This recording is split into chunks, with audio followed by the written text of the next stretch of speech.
Ketua Komisi 2 DPRD Kota Denpasar, Eko Supriyadi mengatakan, sejumlah potensi PAD bagi Kota Denpasar semestinya bisa tergarap maksimal. Di antaranya Pelabuhan Benua bisa dipungut retribusi seperti IMB, PBB, serta pajak reklame.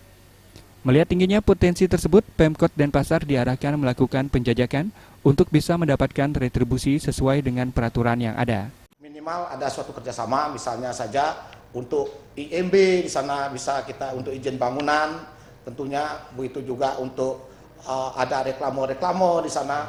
Nah, terus kemudian izin-izin yang lain, ya ini harus mendapat persetujuan dari pemerintah Kota Denpasar. Sehingga ada untuk parkir juga itu yang kita inginkan.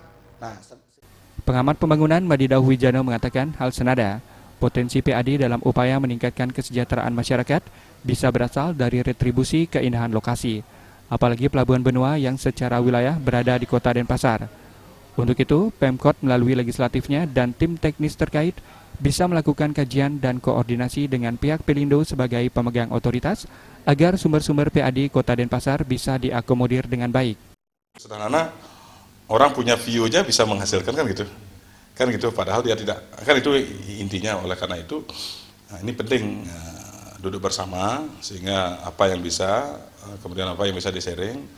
Saya kira itu kalau dengan kemampuan koordinasi dan komunikasi yang baik, kemudian pentingnya juga kita melakukan identifikasi terhadap berbagai potensi yang ada. Saya kira nanti ke depan itu bisa lah jadi bicarakan. Yang penting dibicarakan dengan baik.